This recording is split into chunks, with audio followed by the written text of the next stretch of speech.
आपको हार्टबर्न हो रहा हो, यानी सीने में जलन हो रही हो, कच्ची डकार आ रही हो, जो भी खाए हैं उसका स्वाद बार बार आपके मुंह में आ रहा हो, यानी रिगर्जिटेशन हो रहा हो, लगातार आपको इस तकलीफ़ होने के बाद अगर आप एंडोस्कोपी कराते हैं और उसमें कुछ फाइंडिंग नहीं मिल रहा हो, तो आप क्या समझेंगे?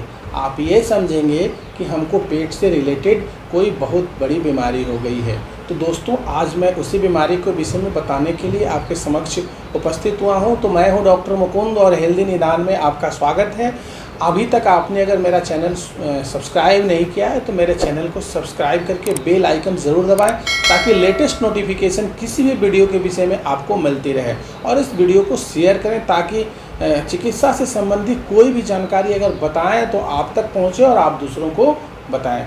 तो दोस्तों, आज हम बताने वाले हैं पेट की एक सबसे इम्पॉर्टेंट बीमारी GERD यानी गैस्ट्रोएसोफेजियल रिफ्लक्स डिजीज़ के विषय में।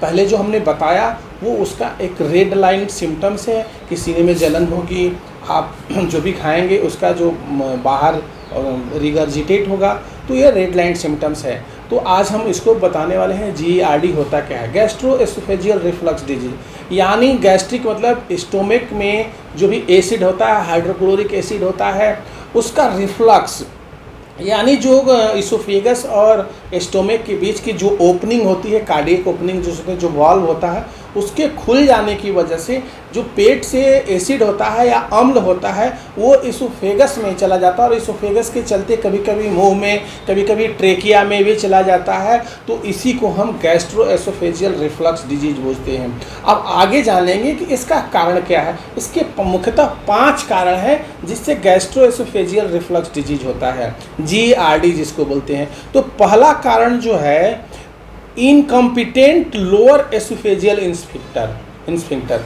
यानी जो एसोफेगस और स्टोमक पेट के बीच में आपको ग्रास नली और आमाशय के बीच में जो वाल्व होता है, जो इंस्फिंक्टर होता है, जो एसिड को ऊपर जाने से रोकता है कि आपको एसोफेगस में नहीं जाना है, तो उसमें अगर कोई क्या हुआ, बदलाव आ गया, उसकी में कोई डिफेक्ट आ गया, या उसका जो इसोफेगस का प्रेशर होता है और स्टोमक का प्रेशर में डिफरेंस होता है, दोनों में प्रेशर होता है, दोनों के प्रेशर में अगर डिफरेंस हो गया तो जो एसिड का रिफ्लक्स होगा वो एसोफेगस तक पहुंच जाएगा। तो पहला कारण ये हुआ।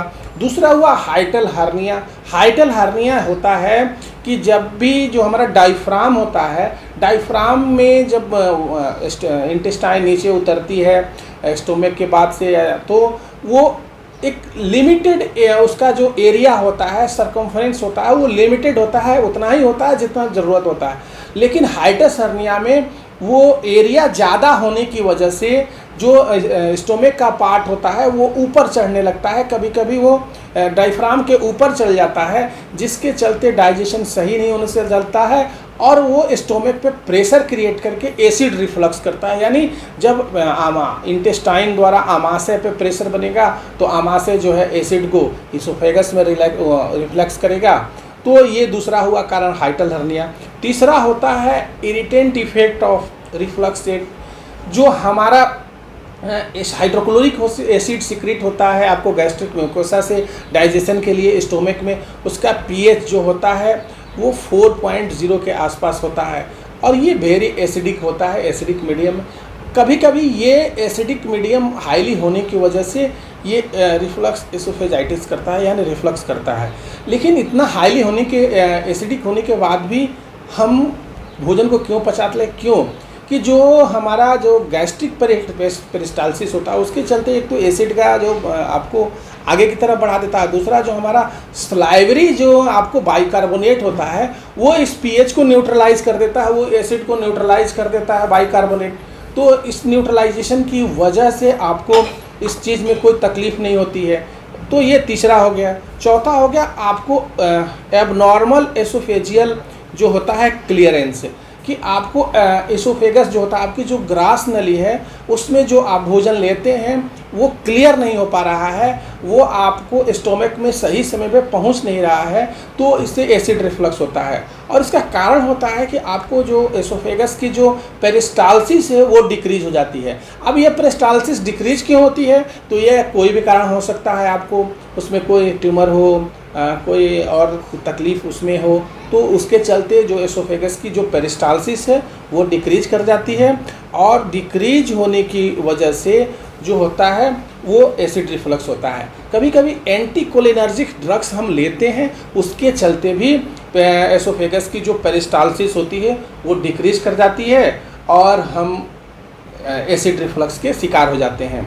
और कभी कभी स्लाइवेशन, इम्पेयर्ड स्लाइवेशन, जो हमारे स्लाइवा में बाइकार्बोनेट होते हैं वो न्यूट्रलाइज करते हैं इस गैस्ट्रिक एसिड को, लेकिन कभी कभी हमारा स्लाइवा अगर नहीं बनता है तो पीएच हमारा न्यूट्रलाइज नहीं होगा ना, हमारा एसिड न्यूट्रलाइज नहीं होगा, तो वो रिफ्लक्स करेगा।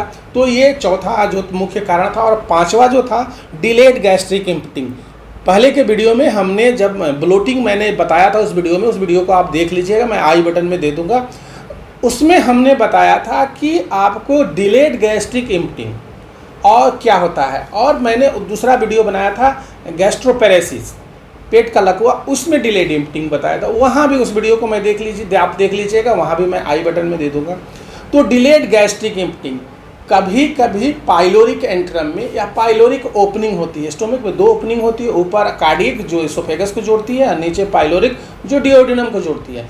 तो पाइलोरिक ओपनिंग में कभी कभी गड़बड़ी हो जाए, या डायबिटीज़ के चलते या वैगस नर्व में डिफेक्ट के चलते हमारा जो स्टोमक की पेरिस्टाल्सिस होती है वो डिस्टर्ब हो जाए, तो डिलेड गैस्ट्रिक एम्प्टिंग होगा। जो आप खाना खाएंगे वो मैक्सिमम 4 से 6 घंटा में आपको स्टोमक से बाहर हो जाता है, वो जल्दी बाहर नहीं जाता, और इसके कारण जो डाइजेशन में समस्या होती है उसके चलते एसिड बनता और वही एसिड रिफ्लक्स करता है। तो गैस्ट्रोपेरेसिस के कारण ही हो सकता है। पार्शियल गैस्ट्रिक आउटलेट ऑब्स्ट्रक्शन आपको बता ही दिए कि गैस्ट्रिक आउटलेट ऑब्स्ट्रक्शन अगर हो जाए, पाइलोरिक एंट्रम में अगर ऑब्स्ट्रक्शन हो जाए तो वहाँ से आपको एसिड रिफ्लक्स का समस्या आ सकता है, क्योंकि भोजन तो गया नहीं, एसिड बना, तो जगह मिलने की वजह से वो रिफ्लक्स कर जाएगा। खाली पेट रहेगा तो रहेगा, परंतु रिफ्लक्स कर जाएगा। स्टोमक के अंदर कोई प्रक्रिया होती है कि एसिड को न्यूट्रलाइज करने की। एसिड बनता है, भले उसका pH 4.0 होता है, लेकिन जब बनता है तो उसका पूरा प्रोसेस होता है। आपको प्रोस्टाग्लैंडिन सिक्रीट होते हैं, बाइकार्बोनेट सिक्रीट होता है, सलाइवरी बाइकार्बोनेट से उसको न्यूट्रलाइज करके एक लिमिटेड pH में लाके भोजन की डाइजेशन की प्रक्रिया होती है। परंतु गैस्ट्रिक आउटलेट ऑब्स्ट्रक्शन में क्या होगा, भोजन बाहर निकलेगा नहीं, जो हमारा एसिड सिक्रीशन होगा उसका अमाउंट बढ़ जाएगा और वो रिफ्लेक्स करेगा। तो ये मोटा मोटी 5 कारण हुए GERD के, जिसको आपको ध्यान में रखना होगा। अब हम अगर इसके सिम्टम्स में बात करें कि क्या क्या लक्षण होते हैं, रेड लाइन सिम्टम्स हमने वीडियो के शुरू में दिया था, लेकिन इसका डिटेल लक्षण क्या होंगे ये आपको जानना होगा। तो पहला है हार्टबर्न, यानी कि खाना खाने के 30 से 60 मिनट्स के बाद से 30 से 60 मिनट के बाद से आपको क्या होगा, पेट में जलन महसूस होने लगेगी। जो ग्रास नली है, एसोफेगस है, उसमें जो आपका कार्डियक रीजन है वहाँ से जलन होने लगेगा। दूसरा होगा कि आप कभी एंटासिड लेते हैं, वीक बाइकार्बोनेट ले लें, एल्युमिनियम हाइड्रोक्साइड ले लें, मैग्नीशियम हाइड्रोक्साइड ले लें, तो उस समय लेने के बाद से आपको क्या होता है कि आराम मिल जाता है, तो आप समझ लीजिए कि आप GERD के शिकार हैं।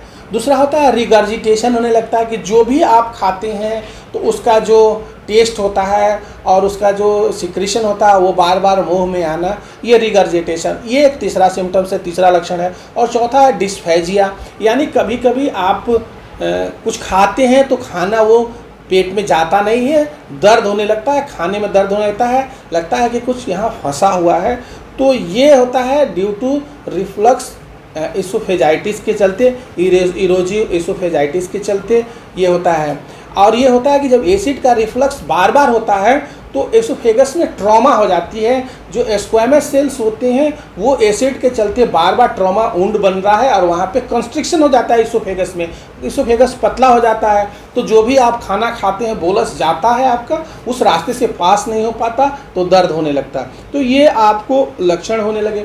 अब इसका हम इन्वेस्टिगेशन कैसे हम डायग्नोस करेंगे, तो मोस्टली केस जो होता है सेल्फ डायग्नोस्ड होता है, स्वयं को डायग्नोस करते हैं या डॉक्टर को किसी इन्वेस्टिगेशन कराने की ज़रूरत नहीं होती है। सिम्टम्स के आधार पर डायग्नोस किया जाता है कि ये GERD है, गैस्ट्रिक एसोफेजियल रिफ्लक्स डिजीज है। लेकिन कभी कभी अगर ज़रूरत पड़े तो एंडोस्कोपी सबसे इम्पोर्टेंट है, अपर GI एंडोस्कोपी कराते हैं, बेरियम मिल का कोई रोल नहीं है इसमें। तो और जो तीसरा है एम्बुलेटरी जो है एसोफेजियल pH मॉनिटरिंग, pH की एसोफेगस के pH की मॉनिटरिंग करते हैं कि यहाँ का pH कितना है, उसी के अनुसार आगे का ट्रीटमेंट का प्लान होता है और आपको मैनेजमेंट बताया जाता है। तो ये आपको इन्वेस्टिगेशन की बात हो। अब हो गया, अब आपको आगे बताते हैं कि ये तो इन्वेस्टिगेशन और एक जो जनरल सिम्टम्स हैं। अब एटिपिकल सिम्टम्स में क्रोनिक रिफ्लक्स एसोफेजाइटिस में, लेकिन आपको क्या होगा कि जब गैस्ट्रोएसोफेजियल रिफ्लक्स डिजीज की शिकार होगी और एसिड रिफ्लक्स बार बार होगा तो वो एसिड कभी कभी ट्रेकिया में भी चला जाता है।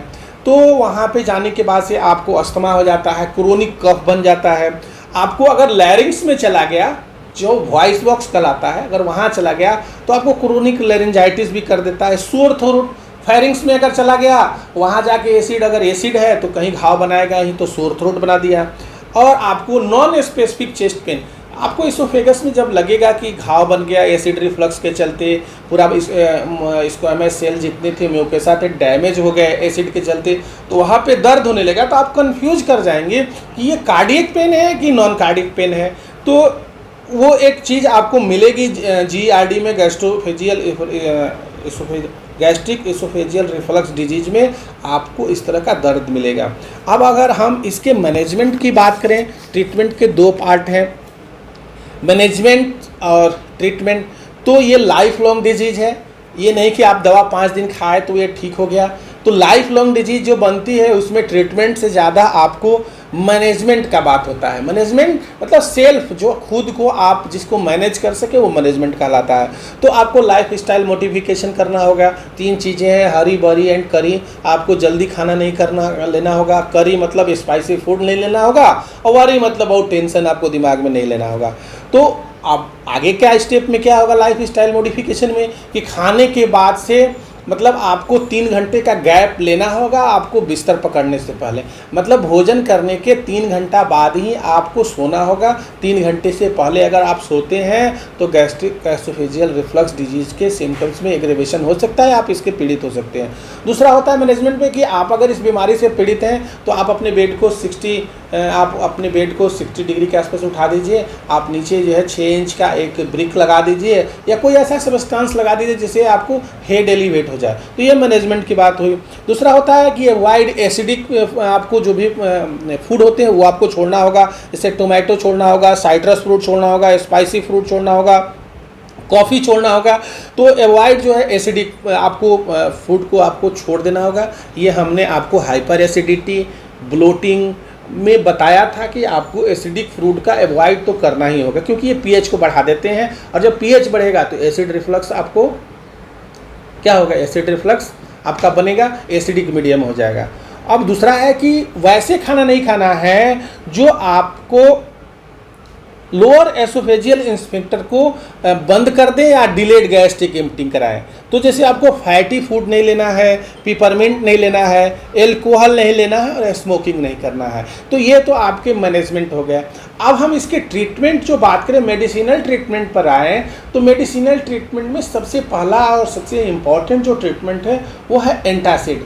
आपको एंटासिड का यूज करना है, लेकिन प्रॉब्लम ये होती है एंटासिड में कि इसका हाफ लाइफ कम होता है। तो दिन भर में 3 बार 4 बार 5 बार 6 बार लेना, क्योंकि इसका इफेक्ट जो होता है 2 घंटे तक ही होता है। तो आपको फ्रीक्वेंट लेना होगा, जल्दी जल्दी लेना रहता है एंटासिड, चाहे एल्युमिनियम हाइड्रोक्साइड हो, मैग्नीशियम हाइड्रोक्साइड हो या सोडियम बाइकार्बोनेट हो। मैग्नीशियम हाइड्रोक्साइड लेने के से पहले आपको अगर रिनल के मरीज़ हैं, किडनी के मरीज़ हैं, किडनी का आपको क्रिएटिनिन बढ़ा हुआ है, तो मैग्नीशियम हाइड्रोक्साइड लेने से पहले आपको एक बार सोचना होगा, अपने डॉक्टर से मुलाकात करना होगा। तो ये हो गया एंटासिड। अब दूसरा आता है, बात हम करें H2 रिसेप्टर का, एंटागोनिस्ट का, जैसे रेनेटेडिन, सिमेटेडिन, फोमेटेडिन, आपको इसको यूज करना होगा। सुबह शाम यूज करना होगा। डॉक्टर को आप दिखाइए, अगर ये दवा आपको प्रिस्क्राइब करते हैं तो सुबह शाम लेना होगा। इसको अगर 4 हफ्ते लेने के बाद भी आपके कॉम्प्लिकेशन में आपको मनमाफिक कमी नहीं आ रही है तो आपको इसके ऊपर आपको बढ़ना होगा और पीपीआई का यूज करना होगा, यानी प्रोटॉन पंप इनहिबिटर का यूज करना होगा। प्रोटॉन पंप इनहिबिटर जो है आपको ओमेप्राजोल हुआ, लेंसप्राजोल हुआ, पेंटप्राजोल हुआ, इसम्प्राजोल हुआ, जो भी आप लेते हैं, जिस डोज में लेते हैं उसको सुबह शाम करके आपको 1.5 से 2 महीना लगातार लेना होगा और एंटासिड साथ में चलाना होगा। लेकिन इन सब के बावजूद अगर लाइफ स्टाइल मॉडिफिकेशन आपका नहीं होगा तो आपका GERD से कभी मुक्ति नहीं मिलेगी आपको और आप हमेशा GERD के साथ पूरी ज़िंदगी बिताएंगे। तो ये तो पूरी ट्रीटमेंट प्लान थी आपके लिए। और अगर इसका कॉम्प्लिकेशन करें तो 2 कॉम्प्लिकेशन इसका होता है जो मैंने यहाँ नोट किया है। पहला कॉम्प्लिकेशन है आपका बैरेट्स जो होता है, इसोफेजाइटिस, जिसमें एसिड रिफ्लक्स बार बार होने से स्क्वैमस सेल डैमेज हो जाते हैं, वहाँ कोलुमनर सेल आ जाते हैं, जिसके चलते आगे चल के एडिनोकार्सिनोमा होने के चांसेस होते हैं। तो ये इसका कॉम्प्लिकेशन हुआ। और दूसरा होता है पेप्टिक स्ट्रक्चर, बार बार एसिड के रिफ्लक्स होने से क्या होगा, जो आपका एसोफेगस और गैस्ट्रिक ओपनिंग होती है, दोनों के बीच जो स्टोमक और एसोफेगस के बीच की जो एरिया होता है, वहाँ पे क्या हो जाएगा, स्ट्रक्चर, बार बार घाव बनेगा। जब भी घाव बनता है तो वहाँ स्ट्रक्चर हो जाता है, पतलापन रहता है तो स्ट्रक्चर बनेगा। तो ये GERD का कॉम्प्लिकेशन है। GERD के कॉम्प्लिकेशन आपको अस्थमा भी बताया, कफ, क्रोनिक कफ भी बताया, आपको लेरिंजाइटिस बताया। तो इन सब चीज़ों को आपको जानना होगा। तो अब अंत में मैं समराइज़ कर देता हूँ कि GERD को ठीक करने के लिए पहला लाइफ स्टाइल मॉडिफिकेशन, आपको खाना खाने के 3 घंटा तक बेड नहीं पकड़ना है, बेड को हाइट करके रखना है, आपको एसिडिक फूड नहीं लेना है, फैटी फूड नहीं लेना है, कॉफ़ी नहीं लेना है, आपको अल्कोहल नहीं लेना है, स्मोकिंग नहीं करना है। और दवा में अगर बात करें तो एंटासिड है, सिमेटिडिन, फोमेटिडिन, H2 एंटागोनिस्ट है और तीसरा है PPI है। तो इस सब को मैनेजमेंट आपको करना है। पेंटेप्राजोल लेते हैं तो 40 मिलीग्राम सुबह शाम लीजिए, एसोम्प्राजोल लेते हैं तो 40 मिलीग्राम सुबह शाम लीजिए, ओमेप्राजोल लेते हैं तो 20 मिलीग्राम सुबह शाम आपको 1.5 महीना तक लेना है। अगर माइल्ड से या मॉडरेट केस में आप हैं तब, अगर एक्स्ट्रा केस में, अगर आपको एडवांस स्टेज में है तो आपको और डिटेल इन्वेस्टिगेशन करा के डॉक्टर्स को दिखा के आपको इस मेडिकेशन का आपको प्रयोग करना होगा। आपको कहीं भी अच्छे इंस्टीट्यूशन में जाके इन्वेस्टिगेट करा के करना होगा। तो दोस्तों, ये वीडियो थोड़ा लंबा हो गया क्योंकि ये टॉपिक ही ऐसा था कि हम इसको छोटे में समराइज़ नहीं कर सकते थे।